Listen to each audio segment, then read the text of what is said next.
Well, hello everyone. We have quite a busy program, as you can see. All of you should have had a program on your seats.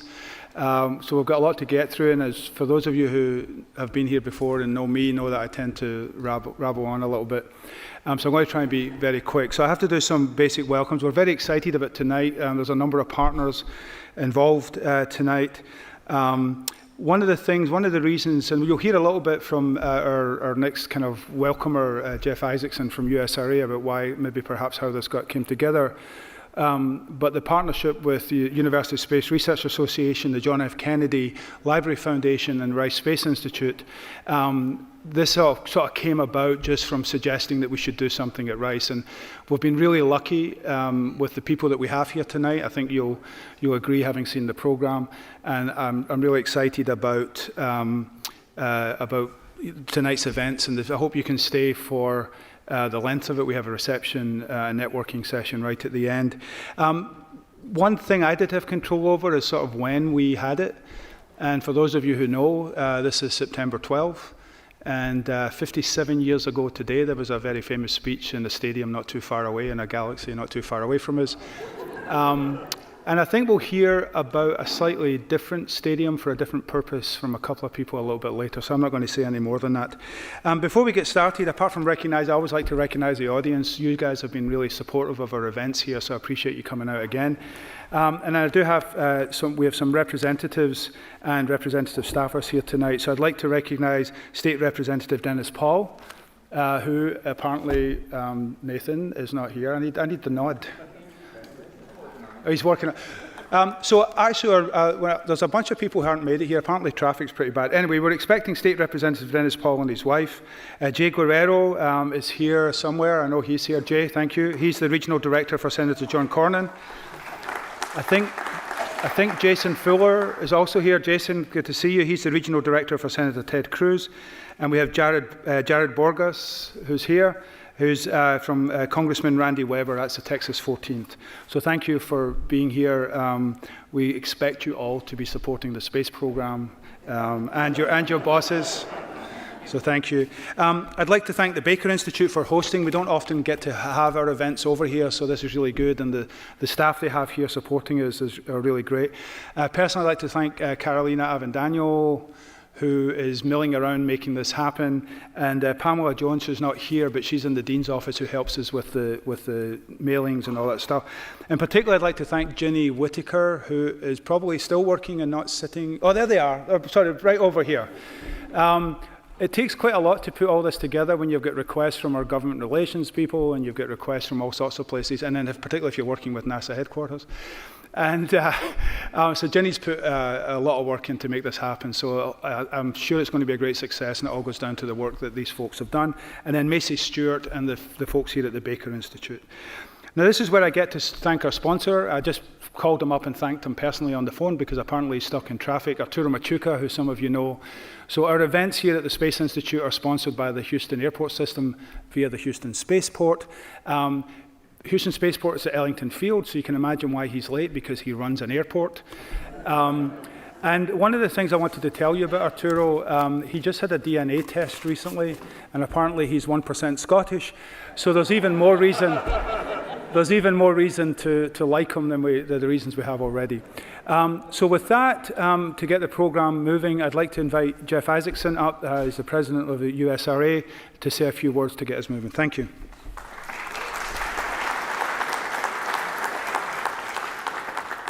Well, good evening, everybody.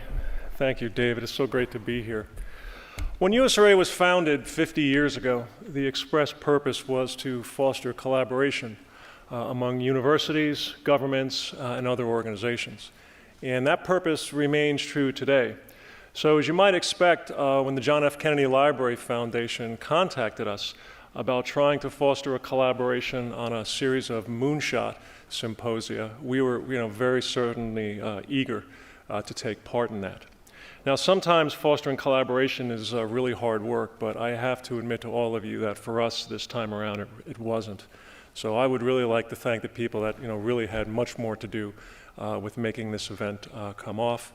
First, Rice University and the Baker Institute and the Rice Space Institute for hosting, and especially David Alexander for doing most of the heavy lifting in your leadership, and we really appreciate that. And also the John F. Kennedy Library Foundation and Stephen Rothstein for suggesting the original idea for the symposium. Now, as David said, today is an historic day. And in 1962, on September 12th, President Kennedy made his now famous speech about space exploration. So this Saturday, I would ask all of you to please remember that Rice plays Texas not because it is easy, but because it is hard. And as 32-point underdogs, Las Vegas agrees. So let's prove them wrong. Thank you all, and good luck with that.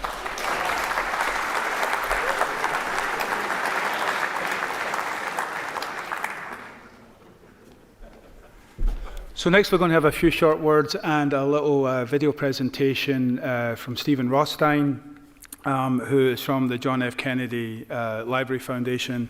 They do a lot of great stuff in there. I think you're about to see some of that. And again, I'd like to join Jeff in thanking them for the original idea and actually thinking about Rice and hosting this event here. So thanks again, Stephen. Thanks to you, everyone at Rice, Jeff and your team, NASA, Doug, each and every one of you for being here. To say, my name is Steve Rothstein. I'm the Executive Director of the John F. Kennedy Library Foundation. In most of the events this year, I've started off in spending time talking about what President Kennedy said at Rice. Because we're at Rice and because Doug Brinkley's here, I'm not going to do that. I'm going to instead just spend 2 minutes, have you watch a video. President Kennedy inspired us, and I'll say to the legislators and legislative staff in the room, he inspired a bipartisan group of legislators to invest in this amazing commitment and the 400,000 people that worked on it. And so we thought this year, how do we inspire the next generation to be excited? And so we used the most current technology, augmented reality. And so you're going to see the launch of the augmented reality version of Apollo 11 that's available on your phone. So Kevin, I think if you could tee that up and show everybody. Good morning and welcome to the John F. Kennedy Presidential Library. We're here in Boston, Massachusetts today to celebrate a very special event. 50 years ago today, the Apollo 11 mission was on the launch pad. The Saturn V rocket carrying the first humans to touch the moon was ready to go. And it really was about inspiration, wasn't it? It was, absolutely. It was about one man's vision for what could happen and then pulling it all together. John F. Kennedy gave this speech and had this idea, and it was sort of this thing, this seemingly impossible task that we were attempting to accomplish. They didn't think this was going to work. They didn't know that this was possible. And maybe it made other people think, well, if they can do that, what can I do? Absolutely. Right? And then maybe that's what it's all about. That's what it was about 50 years ago, and that's what it's about here today. It was a moonshot. Absolutely. And today we're going to do it again, except through augmented reality. So we've actually got the full scale length of the rocket in front of us, and you can play all kinds of different games. We also have a really special guest with us today. We've got Dr. Lupo. He is a big deal. Kind of a big deal, honestly, yes. Yeah. You said you wanted to be an astronaut when you were a kid. My dream job, you know, we all have, a lot of people want to be veterinarians and doctors and stuff like that. I wanted to go to space, NASA. I called you an astronaut. Let's do it. Will you allow that? Like, is that Call me. okay? It's a once in a lifetime experience, and to be able to recreate it, it's pretty magical. Let's do this. We're gonna get the countdown. All the phones up in the air. There's 10, 9, 8, 7, 6, 5, 4, 3, 2, 1. There it goes. The Saturn V rocket straining against the bounds of humanity. This is people coming together, what we can accomplish whenever we work as one. This was amazing. This was beyond what I ever could have expected. To feel it, to see it, it's just amazing. To be here at the JFK Library is that much more special.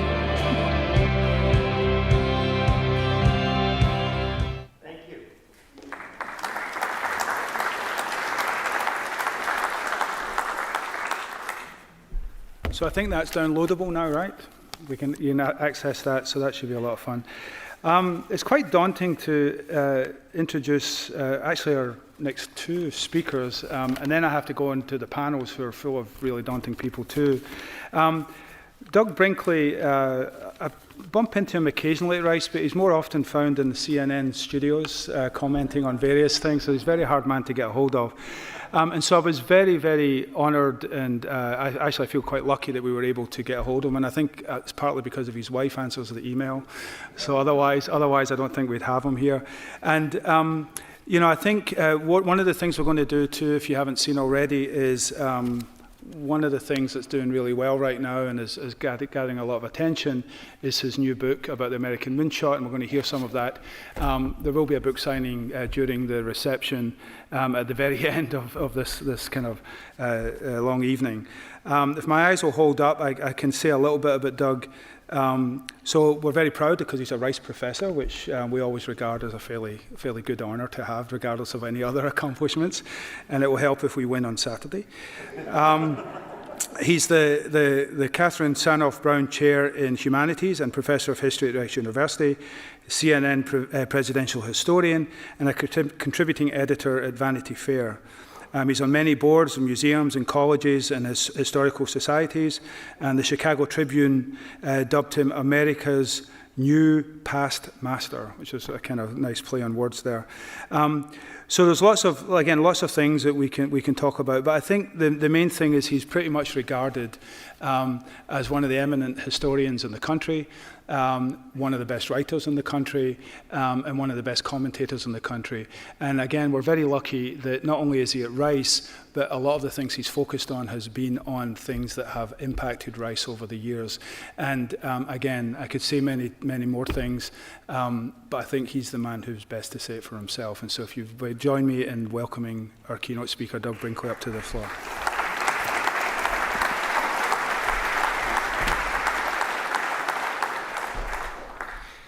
Good evening, and thank you for showing up tonight. We have a competing Democratic debate going on, but we got a full house here, which is a good thing.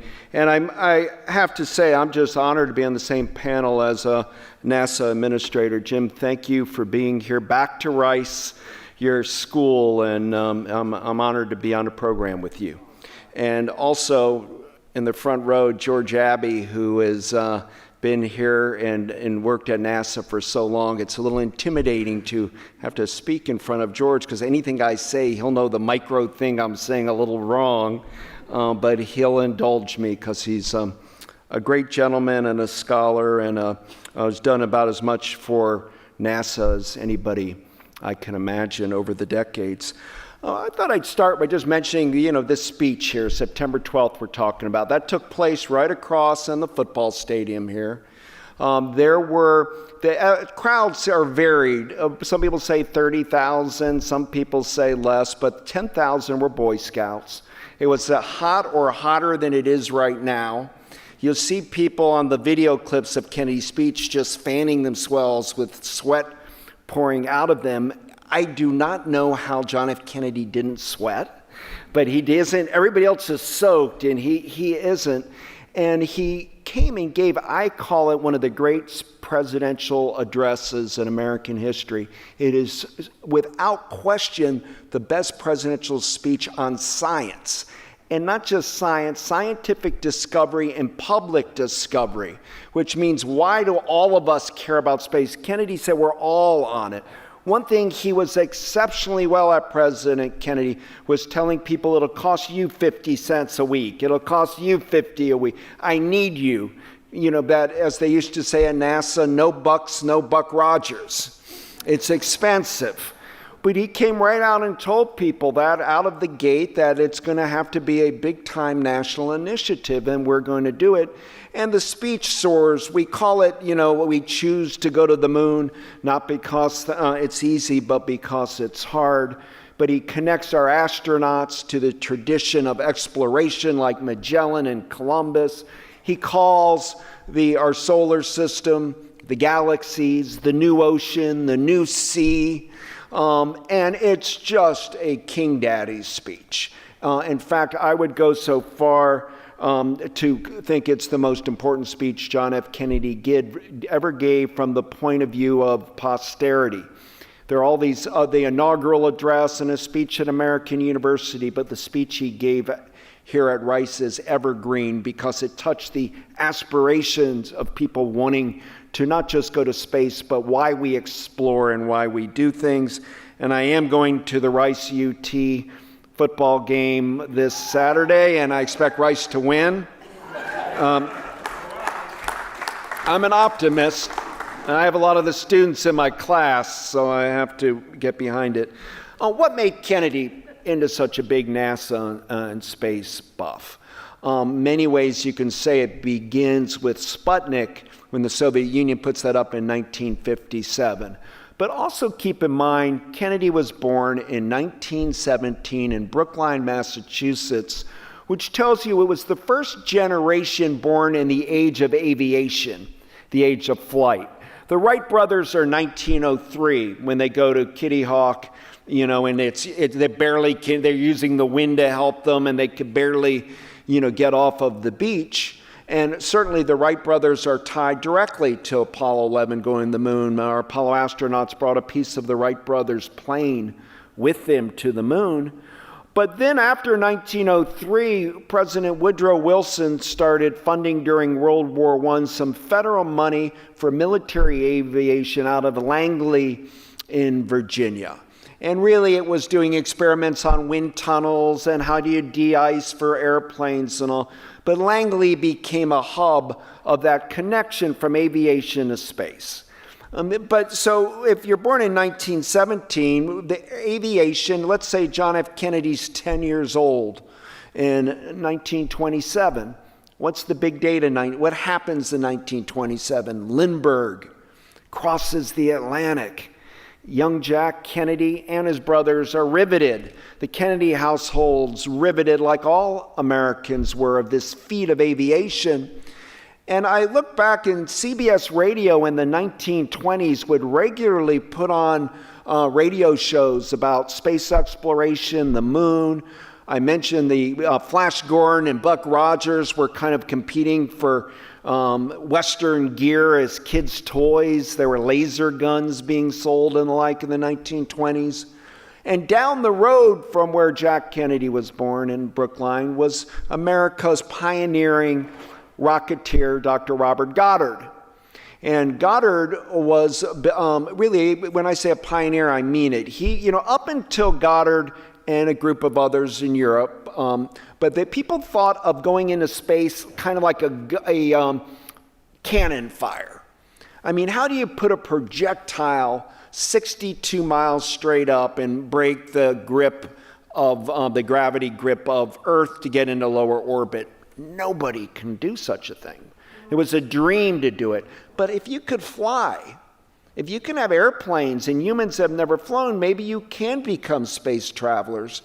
And Goddard came up with a lot of principles operating out of Clark University in Massachusetts, using liquid fuel propellants. He would put up these primitive rockets and in a cabbage field in Auburn, Massachusetts, basically get written up for noise making, disturbing the peace.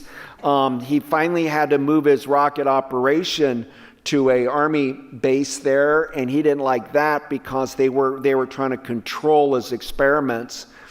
And he got hit hard by the New York Times, wrote a really devastating negative story about Robert Goddard as being a bit of a quack, the crazy professor from Clark University. It stung. It stung Goddard deeply. No professor or scientist wants to be called fraudulent. Nobody does. But he was really pushing envelopes with how to operate in a vacuum and on. And it dejected him. And then the Great Depression hit in 1929 and money dries up. The banks are foreclosing. You have the stock market crash. Houston is one of the only cities that didn't have bank foreclosures in the Great Depression. We were able to stay a little bit on top of things down here due to the petroleum industry.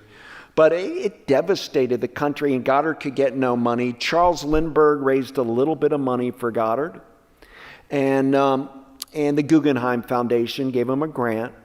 But basically, he had to get out of Massachusetts. Nobody seemed to care about his rockets, and he moved to Roswell, New Mexico. All of these people that tell you they're seeing space aliens and the like, they weren't crazy. They were seeing some projectiles going up in the desert sky. It was still horse and cattle country in the late 1920s and early 1930s. And he continued his experiments on the Eden Valley Ranch. But he was it. Goddard's our number one rocketeer. We weren't putting money into it. Franklin D. Roosevelt, who I once wrote, or I've written about quite a lot, and is an amazing president, but he had a great blind spot to missiles and rockets. He thought it was futuristic nonsense. During World War II, we did not build under FDR a rocket and missile program. We did do the Manhattan Project for nuclear weapons and did it in an astounding fashion. And when one talks about Apollo 11, you can often say it's the Panama Canal or Manhattan Project, big project that works like that. But we neglected rockets in our country, by and large. And one country had other people of Goddard's stature, and even better, perhaps, and that was Germany. And in the Weimar Republic, 1920s, Germany, rocket and rocket clubs became a fetish. It became part of the German culture. When Adolf Hitler came to power in 1933, some of the rocketeers fled due to the Jewish, discrimination and eventually Holocaust situation. But one of the German rocketeers who stayed is Dr. Werner von Braun. And von Braun, during World War II, built rockets for Hitler. He became an officer in the SS. And he was fighting for his homeland, Germany. He built vengeance weapons for Hitler, the V1, V2, and V3. And the V2 caused a lot of harm on Great Britain. What basically von Braun was operating, he came like Kennedy from a kind of an aristocratic family. His father had been a baron and a minister of agriculture, Berlin technical school education. He was a wizard, very young at rocketry. But working in secret off of his Baltic base, he was able to eventually get a rocket that could go into outer space and break that 62 miles. How do you put a projectile into space? Von Braun was the cutting edge on it.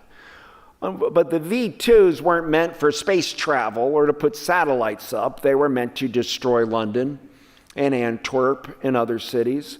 And the Germans would move the V2s on movable launchers, and then they would shoot them out of like a leafy suburb of Den Haag or Rotterdam over the English Channel. And they would often land willy-nilly in Greater London, or they had no precision bombing back then. These early missiles of Germany would go in all different directions, but thousands of people died due to the V2. There's a deep and rich literature, a literature of fear of the V2 that comes out of Great Britain. And if you go there today, museums talk about it. You can visit the Churchill underground war room where they talk about worries of the V2. But alas, these innovation and technology of these missiles came late in the war. As I mentioned, they did not have precision, but they were death weapons. If Hitler was going to beat the United States, it would have been the perfecting of these weapons. But alas, the Third Reich's after D-Day, the Third Reich starts going down. Alas, you have Battle of the Bulge, and alas, Hitler kills himself in a bunker. And von Braun and his rocket team the writing's clearly on the wall. The German government is collapsing, and they're going to be winners and losers in Germany. And von Braun does not want to be captured by the British Army for fear of being charged with war crimes. Doesn't want to be captured by Russia, who would. You want to live in Stalin's Russia after World War II. So his only bet's the United States. And in a very great, what I call technology heist, really, von Braun and 137 German rocketeers take all of their blueprints, equipment, material for missile technology and rockets, forge a document to get them on railroad cars, move the rail cars into the mountains and bury all of it and blow up a cave entrance, hideout in a Bavarian Alps hostel. And Wernher von Braun sends his younger brother, Magnus von Braun, on a bicycle to go surrender to the U.S. Army. He's from a guy from Sheboygan, a private, points a weapon he said, my brother is the Wernher von Braun. Everybody wanted von Braun and his technology, meaning it was a great war prize to have that. And under Operation Paperclip, a deal is made, and Wernher von Braun and 137 German Rocketeers are able to come to the United States and operate out of El Paso, Texas, Fort Bliss. They're called POPs, Prisoners of Peace. And by 1950, they get moved to Huntsville, Alabama at the Redstone Arsenal. And there is nobody that has the engineering know-how and also the salesmanship of Wernher von Braun. We did not sanitize his record, but we accepted him in the United States in a sense, and yet some people still today charge war crimes for what he did working with the Third Reich. One person who didn't charge him of anything was John F. Kennedy.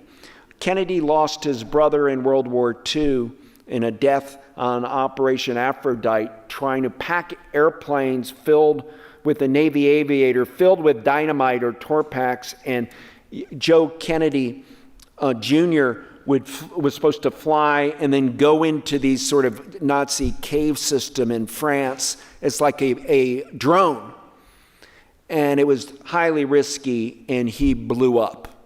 And eventually the plane evaporated. There was that much of an explosion. And the young John F. Kennedy became a war hero, but in death. And Joe Kennedy, a war hero in death. John F. Kennedy became a war hero with the PT-109 incident in the Pacific. But cut to 1953.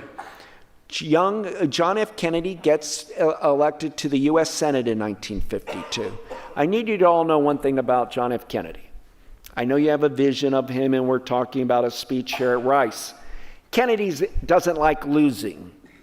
Now, you might say, well, who likes losing? I mean, he really didn't like losing. He never lost an election. He ran for Congress in 1946 and won. He ran in 1948 and won. He ran in 1950 and won. He ran for the Senate in 1952 and won. He ran for the Senate in 58 and won. He ran for the presidency in 60 and won. And then, of course, he was killed in Dallas on November 22nd, 1963. His father, Joe Kennedy Sr., instilled in the boys winning. And in fact, there's a wonderful Stephen, story about Kennedy playing chess, and he's about to be checkmated, and he goes, "Boops," and pushes the whole chess set over and says, "I guess we'll never know who won." So he's wired, and he wants to win the Cold War. He does not like Russia, and Russia has a missile program that we're just learning how sophisticated it is. They got German technology. We've had the atomic bomb, the only time in world history a country with a nuclear monopoly, the United States, 1945 to 1949. But then the Soviets get the A bomb, then the hydrogen bomb. They put up the R-7, the first intercontinental ballistic missile ever. And they are tracking with Stalin's pumping money into technology and missiles. And if you cut to 1953, we know we're lagging behind in some missile technology. We're worried about Russia. We win the Korean War on military aviation, and astronauts you all celebrate were pilots, Neil Armstrong and John Glenn and Wally Schirra in the Korean War, but we didn't do missiles in the Korean War. And Kennedy, when I picked 53, because he got chosen by Time magazine to be one of the judges of Time's Person of the Year, and the other judge was Wernher von Braun. Von Braun had been on television on Walt Disney's show as the great futurist. And the first thing von Braun did when he made to America is he talked about moon and Mars exploration. His first talk was to the El Paso Rotary Club. And it's moon, Mars, and got the country excited about it. Now, you might say, well, why would we embrace a former Nazi? Well, 1953, we were embracing a lot of Germans. West Germany was our great new ally, and Japan was our new best friend, and in Europe we're doing NATO. And Kennedy saw it as von Braun was Germany, he fought for Germany. I'm an American, I fought for America. That's what happens. And he didn't hold it against him. But they became friendly. And in 1957, the Soviets put Sputnik up. And guess who's livid about it? A lot of people. It's beep, beep, beep going around, and many people panic. My gosh, now they beat us in satellite technology, Russia. And everybody blamed, or people wanted to blame, Dwight Eisenhower. The truth was, at the time of Sputnik, we were not behind in satellites. We were not behind in technology. There was great parity, and perhaps we even were superseding Russia. But the Russians' hurry-up approach, being the first, the newspaper headlines were startling with Sputnik.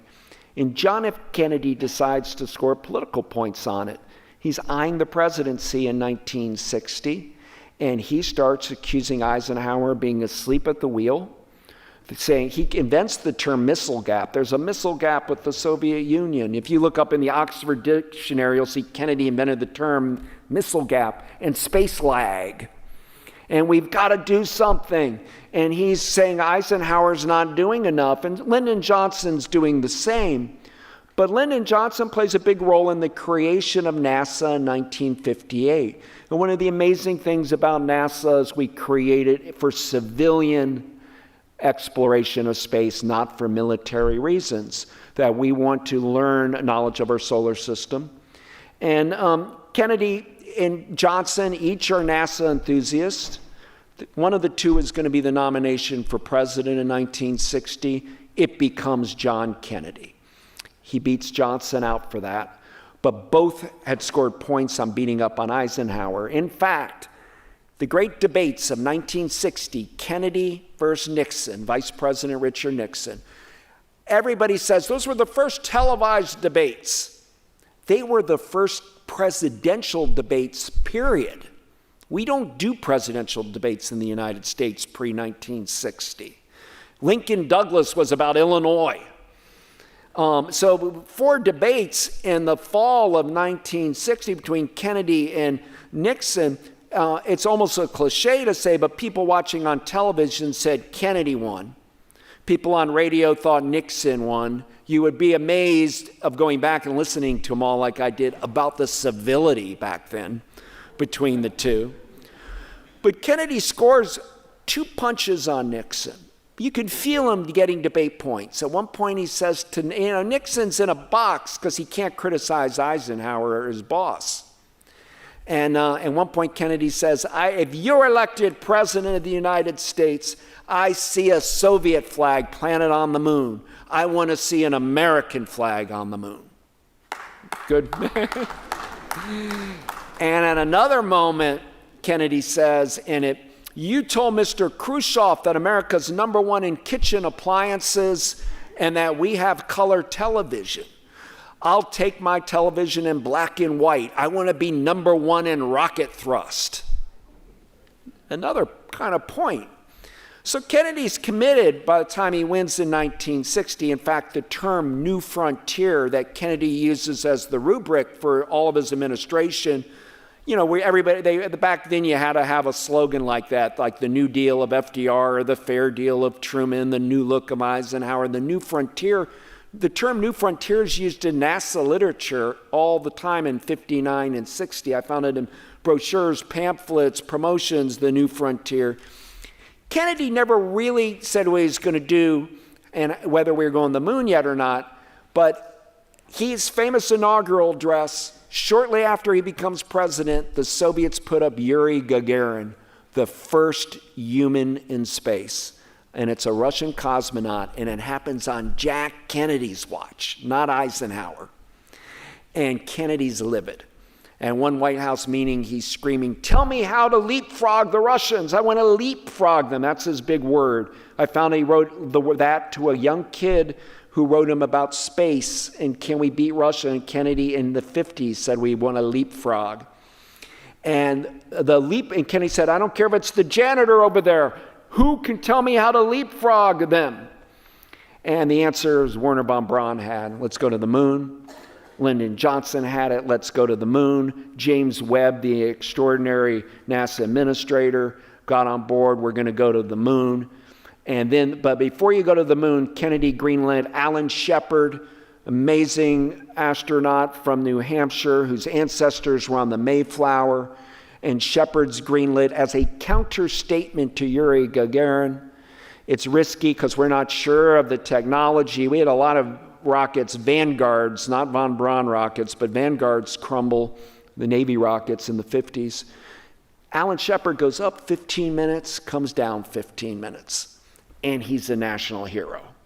And Kennedy's thinking, I like these space guys. They're like Kennedy space cadets. You know, he created the U.S. SEALs, Kennedy, as amphibious force, and he created the Green Beret. He was in PT-109. And when he talked to Wernher von Braun as being one of the judges, they met in New York in 53, Kennedy ate up a lot of his talk talking about ballistic missiles and how his brother died trying to take out Wernher von Braun's weaponry. And once Alan Shepard goes up that very month, May of 1961, John F. Kennedy goes to do an extraordinary joint session of Congress and says we're going to put a man to the moon by the end of the decade and bring him back alive. Wow. As the little film Steve just showed us point out, and no, everybody said, what? Everybody at NASA's like, there is no technology to go to the moon. Well, is he on glue? Is he crazy? I mean, what is he doing? And in fact, John F. Kennedy's own father called the White House and got, they're trying to reach him, and the secretary, I believe it was Evelyn Lincoln, trying to get the call, find it in Kennedy's, JFK's father's like, God damn it, I knew Jack would do something crazy like this. That reckless streak in him, you know. But it pulled the country together. The space hardware people met in your state, Jim, in Tulsa, Oklahoma on May 26, a day after Kennedy's moon pledge. And all these companies out of Oklahoma with Senator Kerr there and others started putting in bids for what will become the Apollo program and designs and all the money that'll be involved. Kennedy was able to justify what today would be, you know, $27 billion then, about $180 billion today. We're going to put a man on the moon by the end of the decade. The Apollo program's up and running. But for young people here, people not following space as much as our dignitaries in the front, Mercury's 1 astronaut, Gemini 2, Apollo 3 astronauts, the goal of the moon. And it's expensive, and we pay for it. I will, in my limited time here, just tell you we had 6 Mercury missions under Jack Kennedy. All were successful. Gus Grissom lost a capsule and things, but by and large, they're all successful Mercury missions. Kennedy's basking in the glow of that Mercury. TV's a big deal. People are leaning forward and watching these.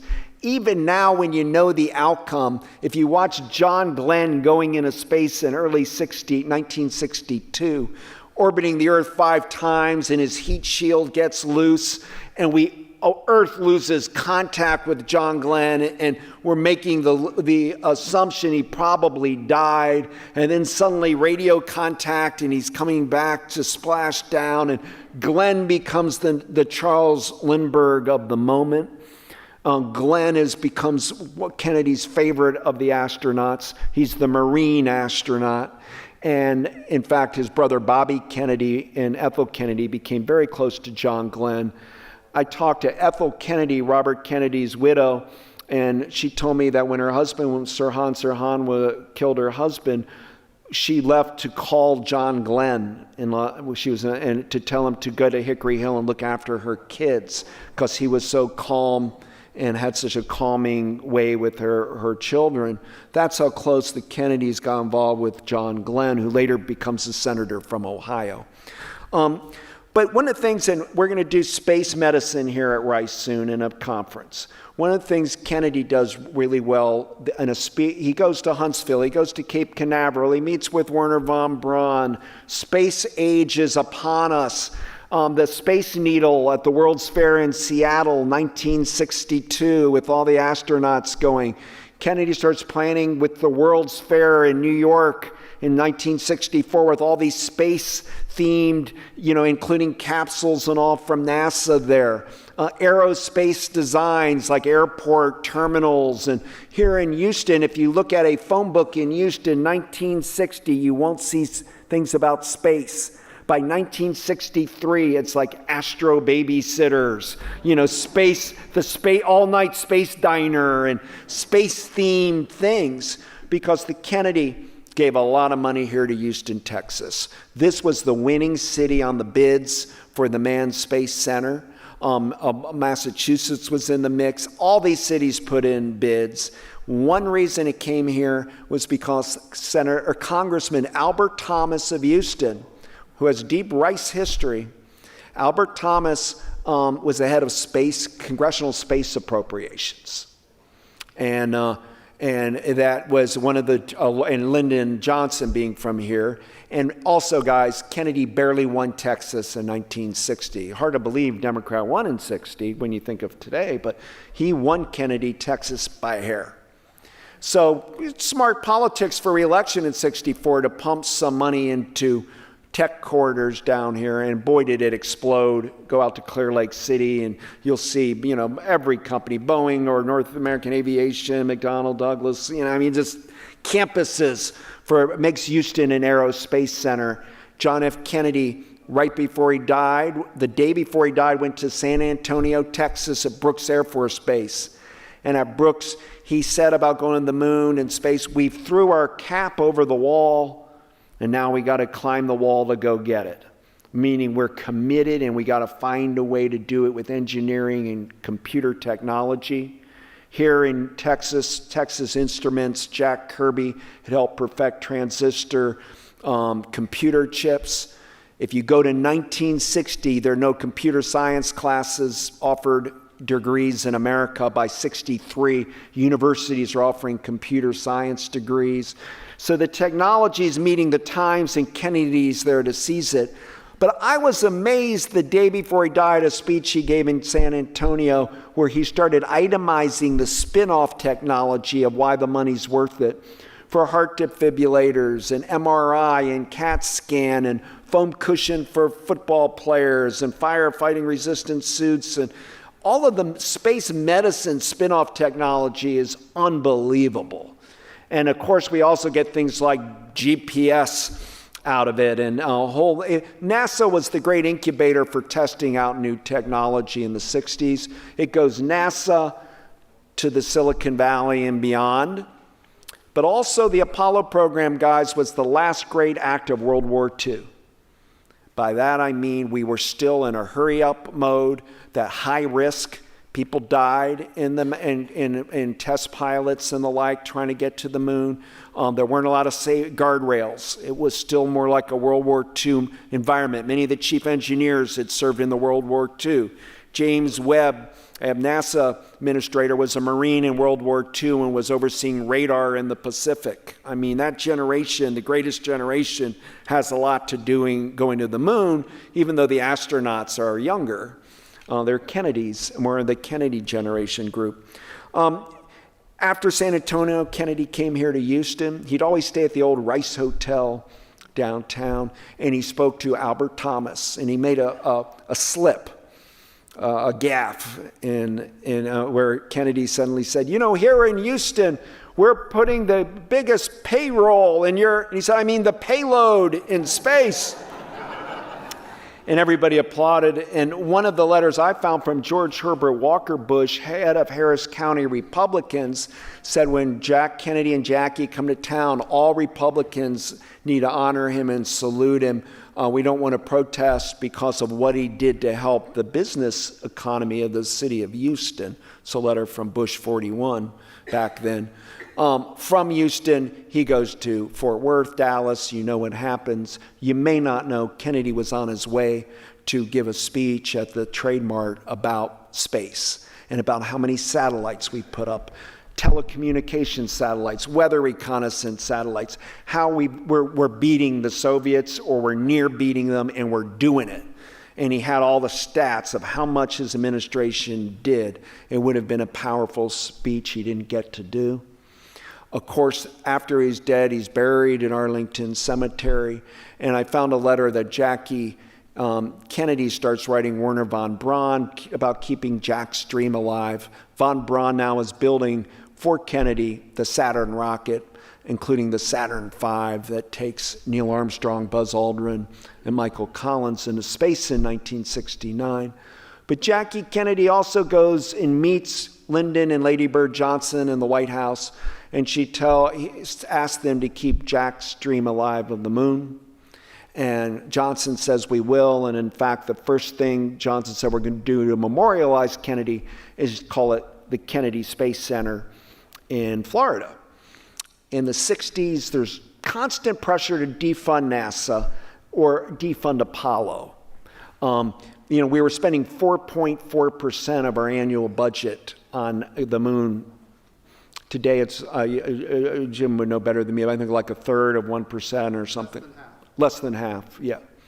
And so, keep that in mind. We've got to fund NASA. And I think NASA's an amazing leader.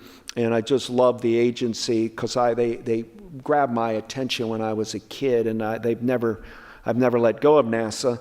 But in the 60s, and it wasn't left people on the left wanted to defund going to the moon. People like William Fulbright, Senator of Arkansas, said let's put the money into education. Walter Mondale wanted to put it into urban renewal. Barry Goldwater, conservative of Arizona, wanted the money to go into the Air Force. There are dissenters on both sides of the aisle, but the bipartisan spirit to fulfill Kennedy's pledge existed. Apollo 1 disaster in 1967 almost killed that effort. That's the horrible moment when Gus Grissom, Ed White, and Roger Chaffee blew up on the launch pad. And, people were saying, why do we got to go to the moon by the end of the decade? Are we taking too many shortcuts? But Apollo still had enough gas in its tank, and Richard Nixon became president. And Nixon is the president of record that got to embrace and have that great moment when Neil Armstrong and Buzz Aldrin finally went to the moon. We've dreamed about going to the moon forever, and we did it. And it's one of the great things I'm thrilled about. Our country made it to the moon. It controls the moon, our tides, our calendar. It's just part of human life. And the thought that, and I grew up in Ohio, the thought that Neil Armstrong down the road from me was the first human being on the moon was a thrill for me growing up. And,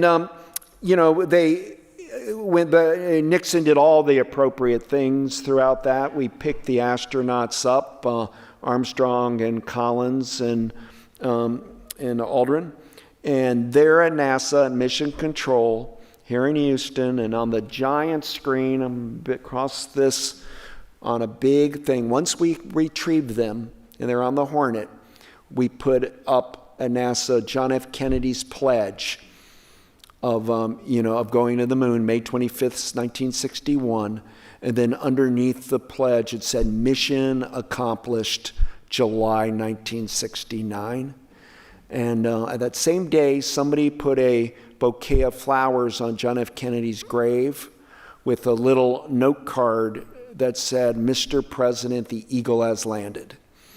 And Kennedy now, and part of his presidential legacy, will ever be synonymous with space and the idea of we can do it.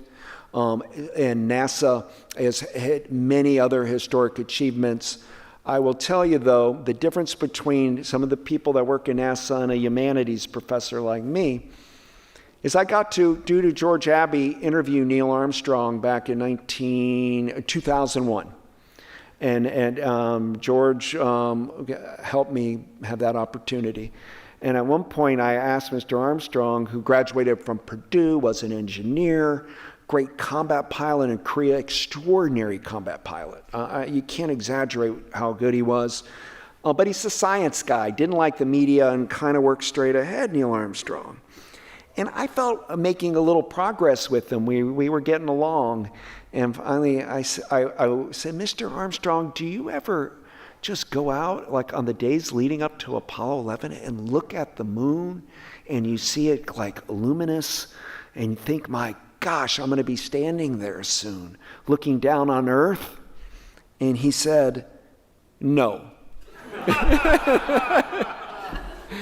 The point is, he wasn't wired that way. And the point is, I don't know how to put a rocket into space. I'm a history professor.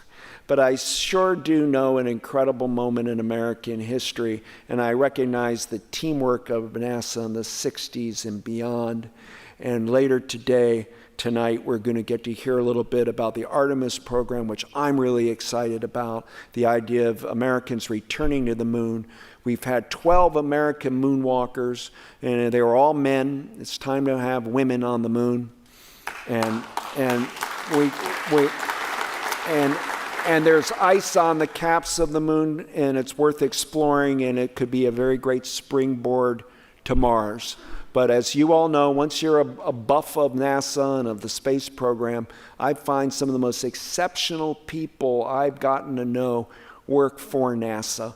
They're quite remarkable, and they always make me proud, just like people in our armed forces do, about the work they do for the United States, but also for space exploration and the realm of space science. Thank you.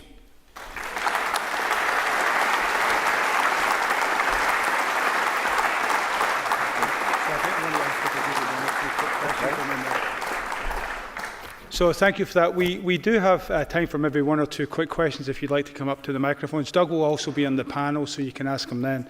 While you're thinking about that and getting over your fears, I hope Doug will forgive me for this, but when Rice had their centenary, which wasn't all that long ago, there was a nice video that was put together by our public affairs, and Douglas was a big part of that video. And he said something that I'm really envious of, and I wish I had said it, which was that I might correct a little bit of your astronomy, but I won't do that tonight. Something like 3,000 or 4,000 years from now, when we are living on planets throughout the solar system, they're going to ask, how did we get there? And they're going to look back to that speech at Rice Stadium in 1962. And that was just such a great way of talking about the impact of that speech and the future thinking of it, and how we're all living up to that kind of vision. So, like I said, he's a very good writer. He's a very good speaker. Are there any questions that you have for him right now? Is this you coming up to the mic, Helen? Behind you. I'm a visitor to Houston, and I've met extraordinary people already. I wonder if Kennedy was alive today, right now, with this new program, what do you think he might say about Artemis and what's about to happen?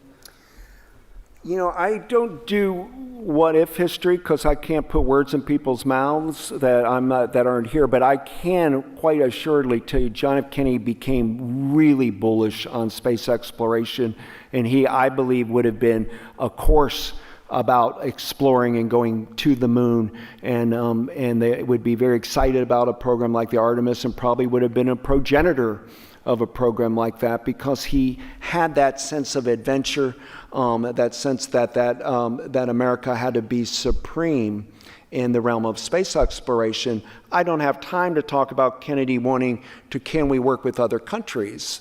And that's a whole other talk. There was one moment where Kennedy thought about, could we go to the moon with Russia?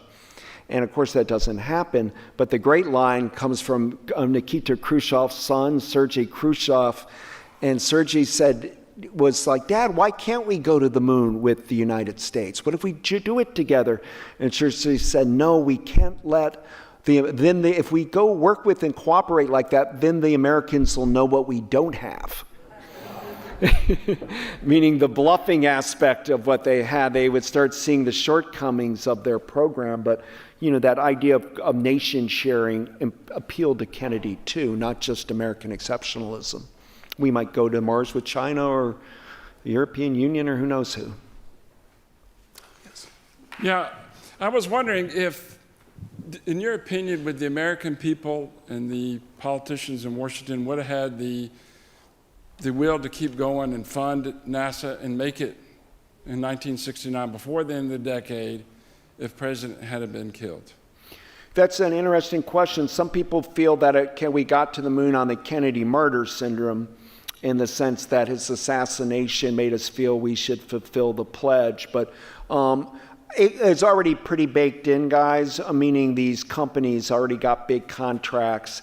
You wouldn't want to go running for president in 64 if you're Kennedy and start pulling the plug out of companies that have already invested, hundreds of million dollars into equipment, and now you're starting to say, forget it, I didn't really mean it and all.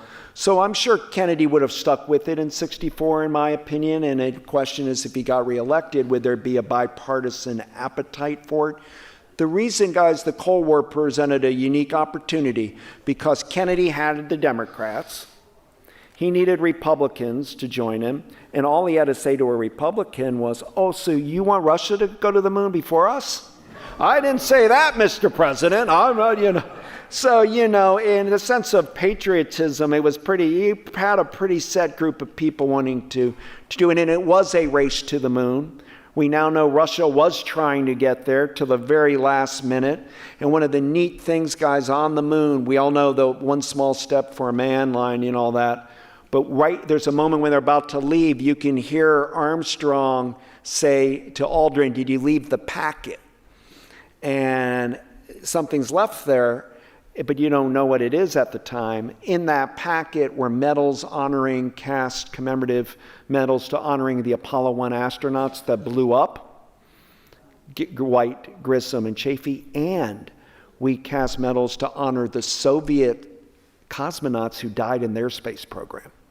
There's a medal on that moon spot for honoring Yuri Gagarin, because without Russia, without that competition, we didn't want to go to war, but we competed in the realm of science. Everybody in NASA understood that these Russian cosmonauts they were keeping us going. We were burning the midnight oil because we had competition. Yes, sir. Well, can you be the first question on our panel? Because we have a very rich. Thank you all. I appreciate it. Thank you, Jeff.